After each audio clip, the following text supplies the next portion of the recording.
My name is Nicholas Kuna, and I'm going to be running a series of podcasts on brand strategy and digital marketing. If that wasn't exciting enough for you, we've got some of the best guests in the world who are going to tell us some of their wins, some of their biggest fails, and some tips and tricks they wish they knew when they started out on their journey. So if you're in marketing or sales or anything to do with communications, this is the podcast for you, and I look forward to having you join us. Come chat with Nicholas. He'll listen to you, then he'll laugh, and then he'll cry with you. It's all in a safe space for you to speak your truth. Oh, come and chat with me. Tiffany Chan, spiritual advisor. Awesome to have you with me today. And lovely to be I hope here. we can have a nice long chat. So obviously, when people see your bio and see that you're a spiritual advisor, but you also have an MBA from Babson, have worked at the, are a global leadership fellow at the World Economic Forum, and a host of other things, they're going to think, what is this? And that obviously is one of the questions we're going to discuss, is why is the spiritual side of your life important these days? Obviously, people don't go to church as much anymore, and there's a movement away from spirituality and more into sort of humanism. So it'd be very good to talk about how the spirituality or the spiritual advisory work that you're doing ties into the current zeitgeist or into the current world that we've got now. So yeah, welcome. Thank you. It's great to be here with you. And I think the first thing, obviously, is why don't we go into a little bit of your background and talk about who is Tiffany Chan? Sure, absolutely. So as mentioned, I'm a spiritual advisor. I largely cater towards senior executives and founders who are looking to embody a higher level of consciousness. As mentioned, a lot of people are going through a lot of stuff right now, and they're hungering for more, whether it be more meaning, more purpose, more like life. They know that there's another gear that has yet to be explored, but they don't necessarily know what it is or how to access it. And that's where I come in. As mentioned, there's a lot that's going on in the world. A lot of people have gone through a lot of crap during the pandemic, right? And people are in the midst of reevaluating their life priorities. And they're knowing that, man, I know that I'm more than just my brain. Something funky has shifted in terms of how I'm relating to the world. I know that the ways that I'm perceiving things are slightly different, but I don't necessarily know what's going on. And so they reach out to someone like me because they're looking to provide some context as well as some ability to be able to access what I believe to be the supernatural or something that's greater than themselves. Other people may use words like God, Spirit, Source, the divine, spirit, universe. I don't care what you call it. It's that thing that's bigger than all of us that we know that we're a part of, right? That we know that exists, but we don't quite know what it is or how to access it. And essentially what I do is I come in. The universe, what I believe is the universe is constantly speaking to us, constantly sending signals our way. And it's our ability to be able to translate that. So that's what I do. I channel energy on behalf of people. I essentially be able to translate the messages that are coming from source. And then I actually work with founders and senior executives so that they can do it themselves. Right? Because I don't want to cause like a sense of like false dependency. I want everyone to recognize that yes, the universe is constantly guiding us. Yes, we are naturally like attuned to be able to be sensitive to these energies. And if you have these skill sets, which I believe they are skill sets, you will be able to do it on your own and then be able to live a more magnificent, fulfilling life. So I'm just going to stop right there. I've said a lot already. Yeah, no problem. Well, one of the questions that comes up or misconceptions that are out there is that entrepreneurs and wealthy people and people at the top of their game are confident, happy, know where they're going.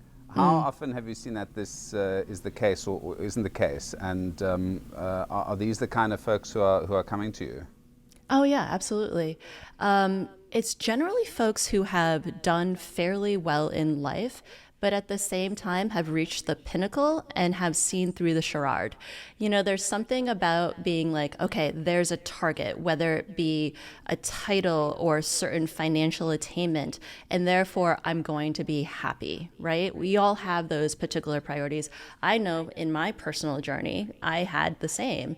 And then when you finally get there, you're like, WTF, what's going on? I thought that I would be, you know, happier, more fulfilled, peaceful, like have a sense of like stillness.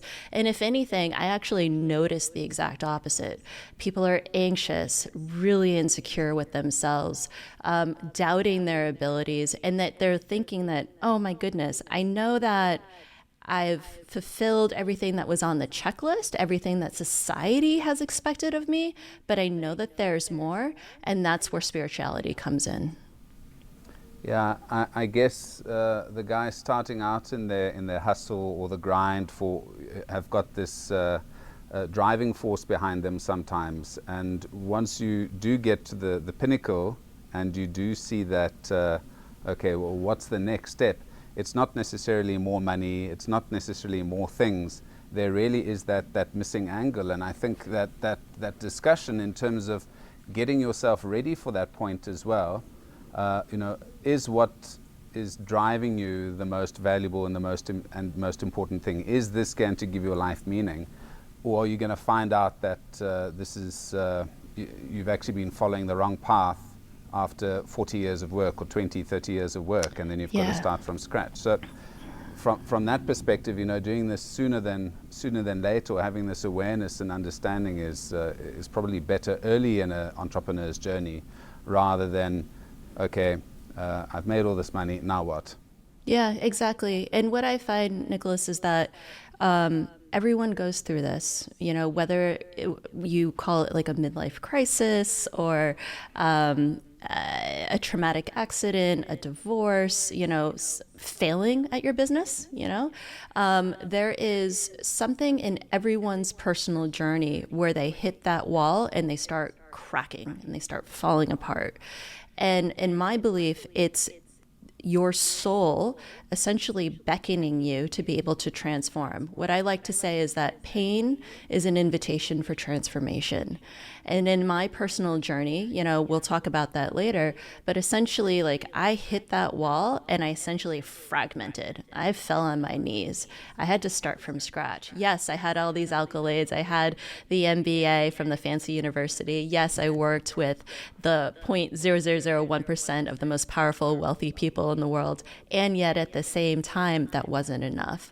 And I found myself in basically a pool of depression and needed to build myself up because I was aligning my life to what I thought the world had wanted me to achieve. And I did really well at that. But at the same time, I felt terribly insecure. And so what this path is, in terms of what I guide people towards, is what is your true self? What is that part of you, your soul, that never dies, that is calling you towards something pure, more aligned, more divine in terms of who you are and the largest potentiality of what you're here to manifest in the world? And it likely will not be what society is asking of you, but it is true and aligned with the deepest part of your heart and the truth of who you are. And allowing yourself to be able to express that authentically is essentially what I do with people.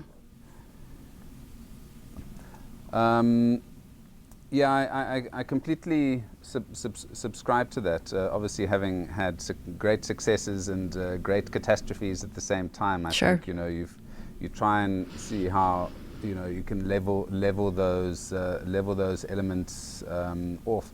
But because this is a marketing and digital marketing podcast primarily, I want to see, how do we tie your sort of spiritual advisor work, and we'll touch on you being a master Akashic healer and maybe what that is. So let's go into that, and then I want to see, how do we use this in marketing? Because, and my foundation for this is because everything's been done. AI is doing a lot of our work. A lot of things that used to take a lot of time in the past is now gone, and I'm grateful for that. It's like washing machines and vacuum machines. Now we don't have to do this donkey work. now we've got to move away from sort of the machine, which is where the AI and that is taking us and where everyone's fixating on, and seeing, okay, how do we bring it back to people? How do we bring it back to connecting with people in a more meaningful way than what an AI thinks we want to hear, which is just marketing promotion and market research, behind all the statistics that AI is going to be using to just spam us with relevant marketing in the future. Yeah, absolutely. So here's what I'll say about that. I love AI. I love what it does for my life. And when I sense into it energetically, there is a hollowness to it, meaning that whenever I receive the output of what it gives back to me, I can feel that it doesn't have the heart-centeredness, the humanness, the realness, sort of like the substance that we all know that is real and true. You don't necessarily can feel it or touch it, but within our bodies and within our hearts, we don't necessarily really want to lean into it. Part of the reason why I feel so strongly about working with people, about fine-tuning their intuition, is because it is distinctly human. It is the part of us that can never be replicated by AI. And when you fine-tune your intuition and when you fine-tune your ability to make sense of what is real and what is not, you're able to decipher how to navigate into the world, right? We're coming up in a world where everything is generated by computers, where we can't tell the difference about what is real and what is fake. When I work with leaders, they're constantly bombarded by all of these decisions, and they don't necessarily know what is real. When we actually allow them to refine their skill set, to build the skill set of what is truth, what is more substantive, they're able to guide themselves as well as their communities towards what is truth, because there's a lot of noise in the system right now. And when you actually have that ability to fine-tune your intuition, all of that stuff doesn't matter as much, and you're able to provide a clear pathway for yourself as well as your organization. Well, I see quite a few parallels between ChatGPT and the responses it gives out, and the sort of the university mills and the what we're being taught in universities and schools at the moment. It's all very sort of it's not authentic. And for example, if you look at ChatGPT and you don't feel that it's giving you a response that is meaningful, you can say, well, say it in a give it a more empathetic note or empathetic touch. So it actually can be pretty close to reality, but it mirrors the fact that it is just words. They don't mean you can tell the difference. Don't mean anything. So they're just platitudes. And I think when we go into this AI age, the difference between companies or people and businesses that embrace potentially the spirituality side in terms of bringing in more realness, if I can use a really awful word. It's a great word. And into their work and how they run businesses, because the AI is going to run things you could make it run like an empathetic boss, an empathetic leader, benevolent leader, but that's not going to be good enough. People respond to love. People respond to truth. People respond to honesty, sincerity, authenticity. The more that we connect into our true self, the more that we are aligned with what I believe to be our divinity, the more that we're able to make substantive impact in the world. The fact of the matter is that leadership is forever changed. Yes, you can have an AI that can help you make decisions about A, B, like which path to do. But ultimately, if you're going to galvanize substantive change, if you're actually going to lead people, you have to appeal to their heart. You have to use both your head as well as your heart.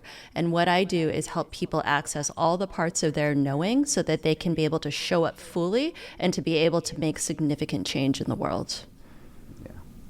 Well, obviously, we hope more people take advantage of what you're teaching, Tiffany. So why don't we go a little bit into what is Akashic healing, and how does your process work? This is something I've never heard of before, and I know all the world major religions, and this is one that hasn't sort of cropped up. So totally. Why should I take your word for it? Well, I mean, whether or not you take your word for it, I'm ambivalent. The truth of the matter is that it exists and that's real.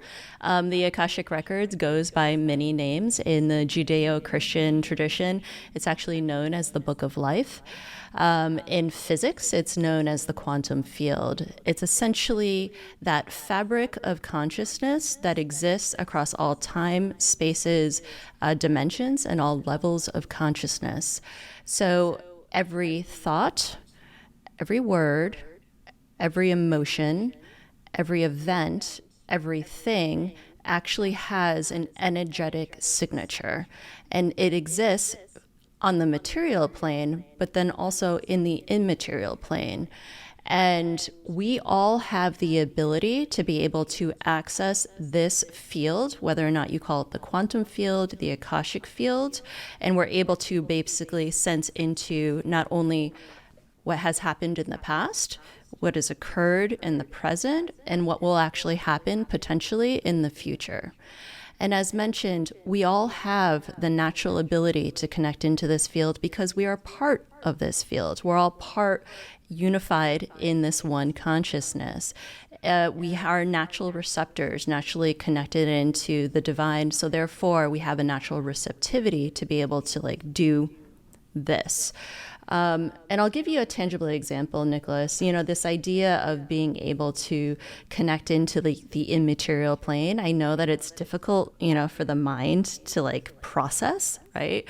But for example, you're doing this already. And one of the things that I'm really wanting to stand for is to democratize that everyone has these supernatural gifts.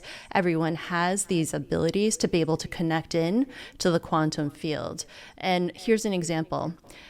Have you ever walked into a room and you can just tell that a couple has just had a fight? Yeah. Yep. Yeah. And tell me, how do you know? I mean, if I had to give my perception, it's you obviously get the mood in the room. So is that vibrations? Yep. Is that auras? Yep. Things like that. So it's like a sixth sense almost. Precisely. Precisely. Right? Yeah. No one taught you how to do that. Right? You don't need to see anyone's faces. You don't need to understand the context of the situation. It's something that you can feel that is just prickly in the environment that you are naturally attuned to, and you're like, something happened, right? So that is your ability, what we call clairsentience. Or some people have clair empathy for the ability to sense into certain situations and to sort of feel that environment. You didn't learn this in school. No one taught you explicitly, and yet you know how to do it naturally. How is that? I make up that we're natural antennas, naturally connected in. We do have these supernatural abilities, and it's just our way of being in the world. We just need to learn how to be able to name it, to trust it, and to be able to act on it. I'll give you another example. Have you ever walked into a football stadium and without even seeing the pitch or seeing the crowd, you kind of get the tenor of what's going on? Yeah, well, we call it soccer, but I know exactly what... Yeah, and again, I'm very big into vibrations, so maybe that's again is the antenna. Yep. And I've seen lots of studies on wavelengths on physical objects through water and sound. So I'm a very big sound. I believe sound waves have some kind of, impact. It's all about frequency. Yeah. It's this whole thing about like spirituality. Oh, I'm not into like religiosity. Oh, like I don't believe, like that just feels like so constraining. And I'm like, that's cool. If that's the way that you want to experience the world, that's fine. We have musical instruments in the back of us. For me, it's all about vibration, frequency, wavelength. There is a beautiful application between what we experience in science and what we experience in spirituality. To me, it's all the same thing. Science is essentially basically affirming or essentially like grounding the thing that we know is true, and yet it needs like some sort of translation. If I were to look at a dog, right, like I have a dog nearby, the dog can be able to hear and perceive sounds that are beyond my normal hearing range. Just because I myself as a human cannot be able to like hear that doesn't mean that it doesn't exist. It's there. It's just the dog has greater range. And so what I do when I work with people is extend their skill set and their abilities to be able to like look at the outer realms, the outer range, so that they can be able to perceive and sense things that are there, but may not be naturally like attuned in our normal like human daily interaction. But I think involved in this would be a certain amount of unlearning as well, I guess, because Absolutely. because we're in this Judeo-Christian or Abrahamic sort of religious system in the West, typically. Yeah. A lot of this has just been, misused or completely, is completely irrelevant in the religious context, or would be heretical almost. And a lot of sort of old pagan activities and that, which might have had some semblance of truth in that, were completely sort of wiped away. And I think with our current religious sort of or duopoly with with the religions that are about now, any dissenting voices are quickly put down. So it's obviously quite brave of you as well to come in with a sort of a different mindset in terms of spirit,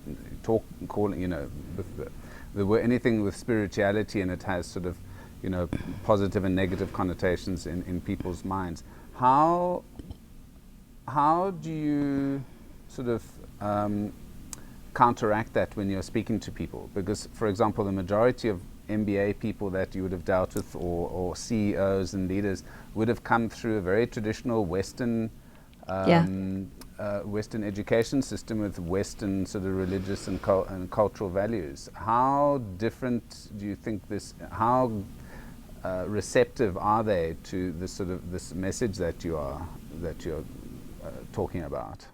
Yeah. Well, I love that you're talking about unlearning, because one of the major things that I had to do was not necessarily like unraveling myself from religiosity, but more about unraveling myself from my dependency on my mind, right? Because I have a very strong mind. I'm very intellectual. I love like concrete results. I have an MBA. I love like ROI, all those things. But what I needed to do was move beyond just my way of knowing for my brain and be able to like access the wisdom that was all within me. And again, everyone has these abilities. How I came into this work was actually I got into a car accident when I was in South Africa, not too long after you and I had hung out in Cape Town. And what I'm still sort of like making sense of what happened during that accident. But what I make up was that I was only using one portion of my brain. And as a result of the accident, I suffered from PTSD, shock, depression. What I make up is in the process of the accident, like my brain got rewired. Like I developed new sort of like neuro connections, and I was using more of my brain, and therefore started being able to perceive the supernatural and to be able to experience things in a richer, deeper way. I believe that when people are encountering, whether it be COVID, divorce, trauma, layoffs, they have a very similar shock to the system, right? Pain is pain is an invitation for transformation. And in a way, it is incredibly hurtful because they're going through this crucible moment. And yet at the same time, it's almost like their whole way of showing up in the world is shifting. And so when I encounter people, I'm not here to convince anyone, because they themselves already know something is shifting within them. They can't quite articulate it, but they know something weird is going on. And so what I do is I've actually been quite vocal in showing up and being like, hey, this is who I am. I'm incredibly intellectual, but I also have my spiritual side. I'm going to be bold, and I'm actually going to name it, and I'm going to call it what it is. And as a result, what people are doing is they're actually mapping their experience to my experience. So I'm showing up authentically. I'm showing up as my full self. I'm showing up as my bad, brave, courageous self. And people are recognizing themselves in my journey, and they're like, oh yeah, I get it. Yeah, I can see what she's talking about. Maybe that's what's happening to me. And so when I'm like writing on LinkedIn or when I'm going on podcasts like this, my former crowd, the Davos crowd, the people who have their MBAs, because I am articulate, because I am credible, right? I have the pedigree. I have like the ability to show up as normal, not like so woo-woo, like believable, right? They're able to like come out of the woodwork and approach me. So when I write on LinkedIn, what's interesting is that I will get likes and I will get comments, not a heck of a lot, compared to the average Joe. But let me tell you, Nicholas, like I will get a heck of a lot of DMs. Right? Because people are afraid of being able to like showcase their entire network, but they're just being like, hey, can we talk? And what I would advise people who are in this space that may seem a little bit of left field is claim it, be bold, and like be the first mover, because when you allow yourself to like go first, other people are in awe and want to gravitate towards you. And that's what's happened in my journey. And essentially what's happening is that I'm leading leaders because I've decided to go first. And what I believe is like the future of leadership is the intersection between energetics as well as personal development. And, all of this AI has essentially confirmed that, yeah, you can be able to outsource probably 80% of your leadership if you wanted to. But if you're really wanting to have the cutting edge in the next step, you need to be able to perceive the subtle realms and be able to activate and stabilize that frequency within yourself. Yeah, I think the world is becoming so standardized now, which is not a nice thing.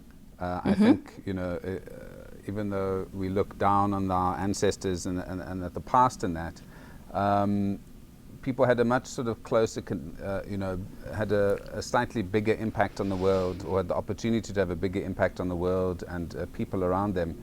With AI and again, I'm a big proponent of AI. I think it's going to be wonderful in most cases.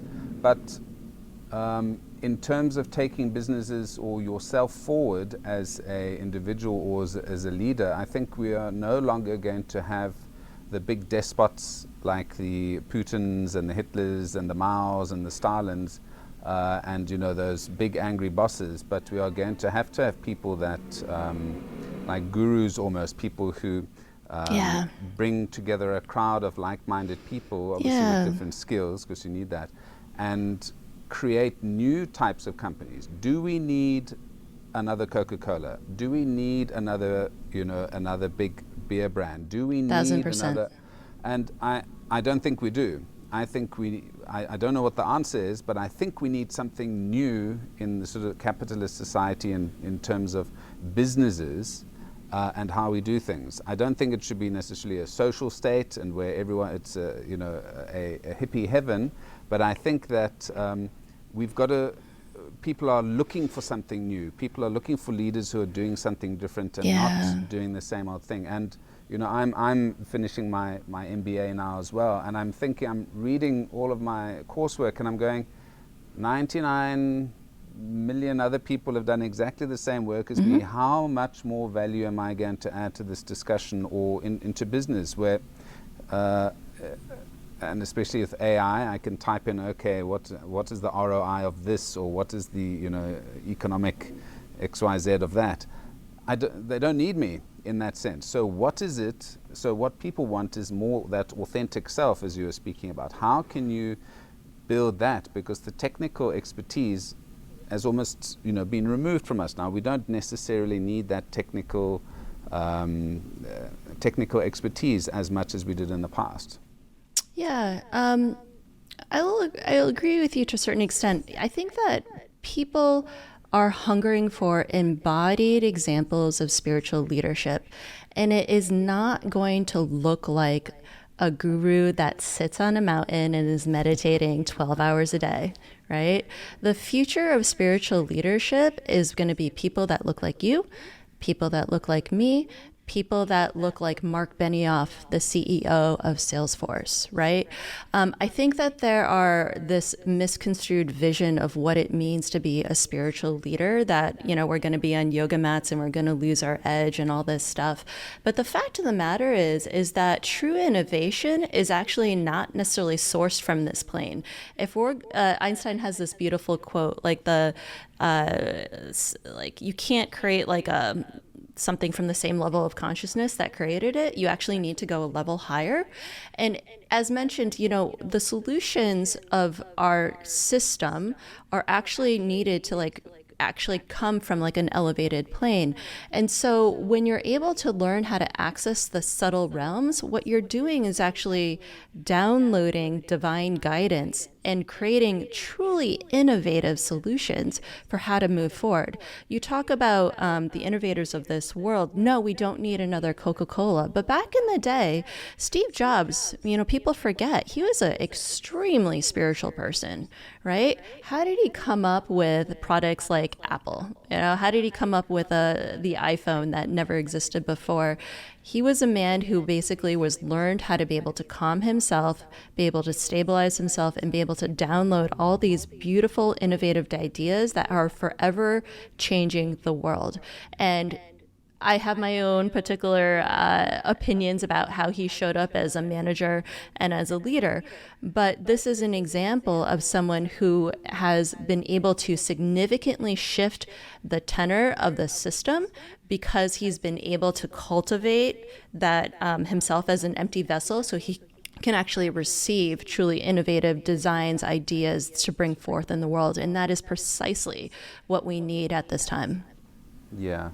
Yeah, I think we definitely need to have, some different leadership models in the industry, and especially when it comes to entrepreneurs. When we talk about spirituality and marketing, as I mentioned, we don't need another Coca-Cola. But in terms of, for example, a Coca-Cola, how could a company, if I want to apply this spiritual thinking, how could a large company or a startup company apply this thinking, not just as from an individual perspective, so from a leadership perspective, but from a team or communications perspective? Is there a way to, is this a purely personal activity, or do you think that it has sort of a network effect? It can be sort of channeled into an organization or into a team or into a team particularly? Yeah, that's a great question. So I primarily work one-on-one with the leaders, and as they embody what I call light, and as they embody higher levels of consciousness, they impact their teams and their organizations naturally. That being said, everything has a consciousness. So you as a leader has a consciousness, your brand has a consciousness, your organization has a consciousness. You are able to tap into the soul of the organization and essentially figure out, what does the organization have to say? What does it need? where does it need to heal? In the same way that we encounter trauma as individuals, organizations encounter trauma as well. And so when we're actually connecting into the energetic field, we're able to see the spots where, things aren't necessarily as like clean and shiny and fluffy as they probably ought to be. It's because we all sort of like acquire sort of like dust mites, so to speak, as we're moving through this world. And it is possible to actually like figure out like what are those pain points, be able to clear them so that things move smoothly. An organization that is as large as Coca-Cola, we are able to not only break it down in terms of the organization, in terms of like departments, and figure out like what needs to be done specifically within each department, but also as the organization as a whole. And so when I'm working with leaders, when I'm working with founders, what I do is I actually not only tap into their Akashic record, but also the Akashic record of their organization. And we do very pragmatic things like strategy, vision, and planning. And my God, their organization has a lot to say about where they want to go and how they want to provide value onto the world. And when we're actually receptive to that, when we're willing to be able to heal the trauma within the organization, but then also follow where the organization wants to contribute and be able to see how it might impact the system, and we're aligned with that divine path, it is phenomenal what happens in terms of growth and impact and sustainability. I've been thinking of how can I do better brand audits of an organization, and how Sure. can I get my customers to listen to what happens in the brand audits. And the problem is that because brand audits are obviously it's interviews, there's statistical work in there as well in terms of questionnaires. But the results that come out, it's exactly the same in most organizations. It just tells you what the issue is. It doesn't give, and obviously there's small things that you can adjust. And there are incremental adjustments. It doesn't say this is a new vision, this is a new way that the business should go about, dealing with staff, dealing with its suppliers, dealing with people around you. I think if there was this sort of spiritual application in terms of taking it away from sort of numbers and putting it into, taking it away from numbers and putting it back to people, which is again what businesses are there to serve. I think we might have healthier and better businesses. So I can definitely see the benefit of doing an exercise like this, where it's either another layer on top of, when you're doing your brand audit, because it's good to have, like you said, the scientific side, but now we need to also then have a look at, okay, how do we make this more human? How do we make this, look at the business as an organization, as an organism, and Precisely. Okay, where does this live in its environment and in its universe, and how do we move it forward? How do we make it valuable and impactful? Yeah, I love what you're saying. The fact of the matter is that we're multidimensional beings, right? As human beings, we're mind, body, spirit, soul. Right? Same thing with organizations. And if you're actually going to do truly transformational work, you need to be able to address things at all of those particular levels. If you're actually just addressing a business from pure statistics and finances, that's fine, but it's going to be superficial. Right? An organization needs to be dressed in their wholeness. And when we do so, that's when significant shifts happen. And so what I'm doing is essentially opening people's aperture and just saying, I'm not dismissing the rational. And so I want to be very clear about that. I'm not saying statistics be gone, assessments be gone, right? I'm saying it's a both and, right? Do the statistical analysis, figure out what the messaging, conduct your interviews, and then understand that it is a deeper layer. And with this holistic view, then let's make those wise decisions. Well, I've worked in Asia quite a lot, and I was always coming from a very Western background, very confused about all the feng shui consultants that they had coming in. talking about, okay, the entrance should be here, these colors should be used, that pond should be moved here, etc., for the flow of energy and that in the organization. Sure. And that did sound like hokey pokey to me. When I was thinking, what is this? You know, Jesus wouldn't approve. But looking at it now, sort of, unlearning a lot of, what I grew up with. I can see that they are maybe applying part of what you're talking about Exactly, in terms of trying to be more holistic.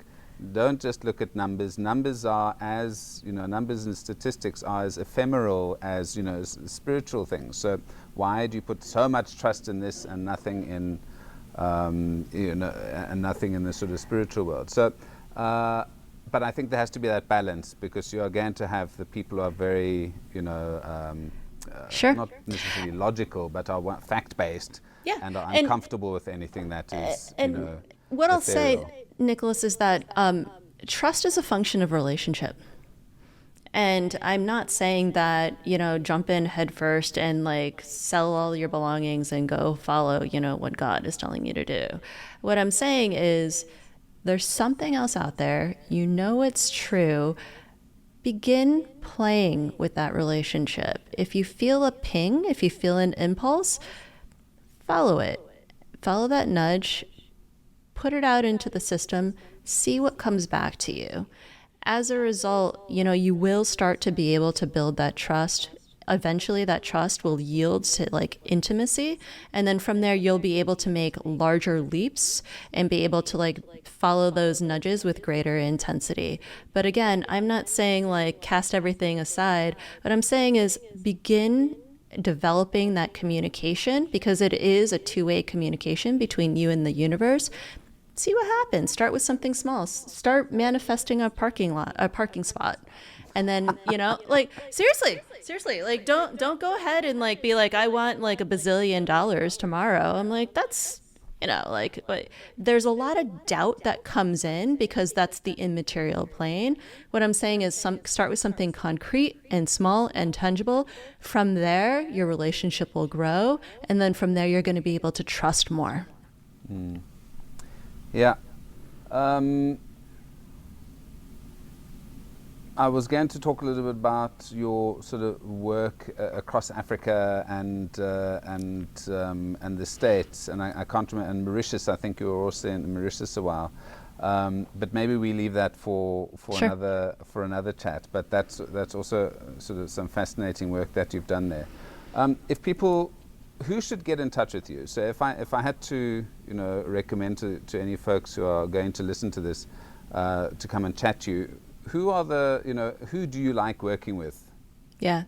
Thank you for asking. I love working with founders.